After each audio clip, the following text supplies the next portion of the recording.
আমাদের সন্তানরাও হার মানবে না। এবং এই 6 জন কিন্তু শেষ নয়, এর বাইরেও আরও অনেককে আটক করা হয়েছে।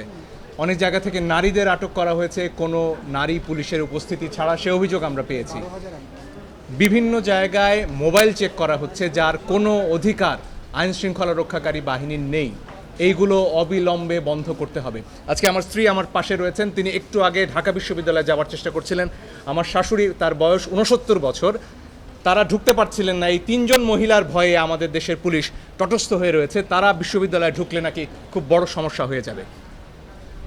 এই বাধা কেন? আমার স্ত্রী, আমার সন্তান, তারা কেন শান্তিতে নির্বিঘ্নে আমার রাস্তায় চলাচল করতে পারবে না? এটাই আমাদের প্রশ্ন। আমাদের খুব পরিষ্কার কথা, এই ধরনের হয়রানির কোনো অধিকার আমাদের সংবিধান দেয়নি। মোবাইল চেক করা যাবে না, বিনা কারণে কাউকে তুলে নেওয়া যাবে না, নারী পুলিশের উপস্থিতি ছাড়া নারীদের ধরে নেওয়া যাবে না। এগুলো অবিলম্বে বন্ধ করতে হবে।